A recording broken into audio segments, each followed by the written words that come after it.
खामोश और सुंदर शहर आनंदपुर आज उदासी में डूबा हुआ था। कोयल की मीठी आवाज की जगह पुलिस की गाड़ियों की तेज आवाजें हवा में गूंज रही थीं। एक छोटे से घर में जहां कभी हंसी और प्यार की गूंज सुनाई देती थी, आज खून और दहशत का मंजर पसरा हुआ था।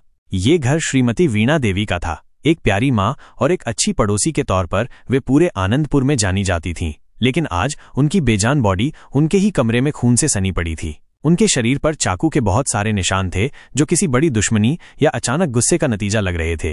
यह खबर तुरंत पूरे शहर में फैल गई। श्रीमती वीणा देवी का किसी से कोई झगड़ा नहीं था, तो फिर उनकी इतनी बुरी तरह से हत्या किसने की? ये सवाल सबके मन में घूम रहा था।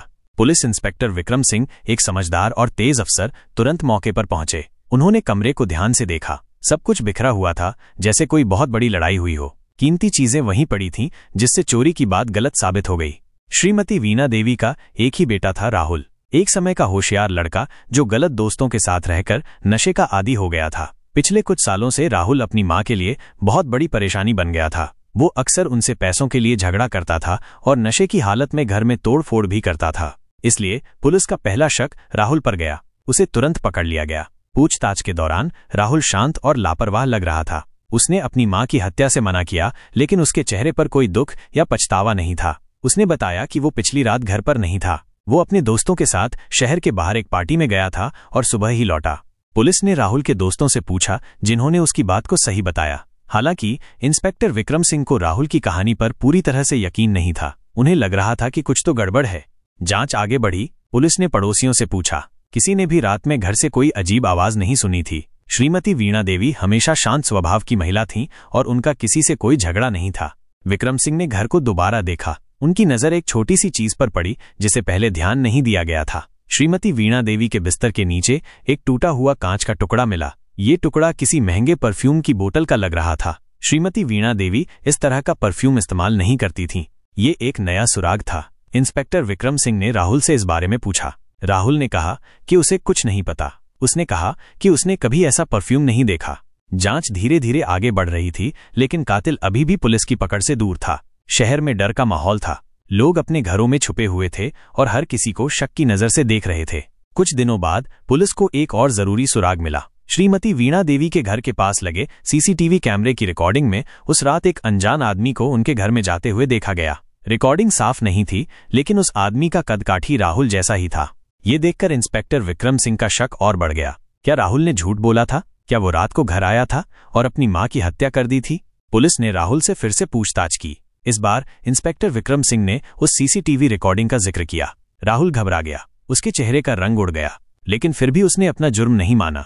विक्रम सिंह को पता था कि उन्हें राहुल को सच बुलवाने के लिए और सबूतों की जरूरत है। उन्होंने अपनी टीम को घर के आसपास की जगहों को भी खंगालने के लिए कहा। कुछ दिनों बाद पुलिस को एक और जरूरी सुराग मिला। श्रीमती वीणा देवी के घर से थोड़ी दूर एक कचरे के डिब्बे के पास पुलिस को एक खून से सना हुआ चाकू मिला। चाकू मिलने की खबर सुनकर इंस्पेक्टर विक्रम सिंह तुरंत मौके पर पहुंचे। उन्होंने चाकू को ध्यान से देखा। उस पर खून के सूखे निशान थे।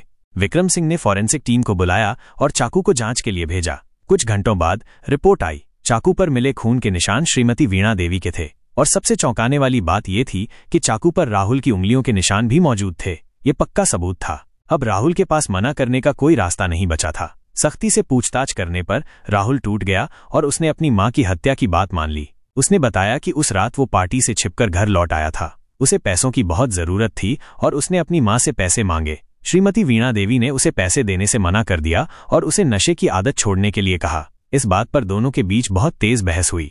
गुस्से में आकर राहुल ने रसोई से चाकू उठाया और अपनी माँ पर बार बार वार कर दिए।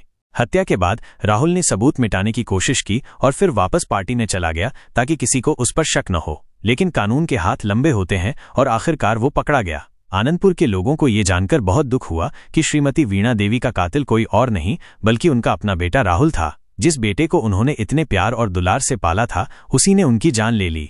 नशे की आदत ने एक परिवार को बर्बाद कर दिया था और एक माँ की ममता का बुरी तरह से अंत कर दिया था।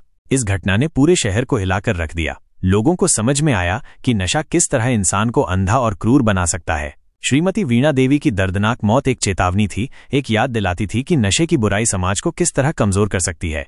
इंस्पेक्टर विक्रम सिंह ने राहुल को गिरफ्तार कर लिया। कोर्ट में उस पर अपनी माँ की हत्या का केस चला और उसे पूरी जिंदगी जेल में रहने की सजा सुनाई गई। आनंदपुर में शांति वापस आ गई थी। लेकिन श्रीमती वीणा देवी की यादें और राहुल के धोखे का दर्द हमेशा लोगों के दिलों में बना रहेगा। ये कहानी एक माँ के अटूट प्यार और एक बेटे के नशे की अंधेरी राह की एक दुख भरी कहानी थी, जिसने सबको ये सोचने पर मजबूर कर दिया कि आखिर रिश्तों में इतनी कड़वाहट और हिंसा क्यों आ जाती है।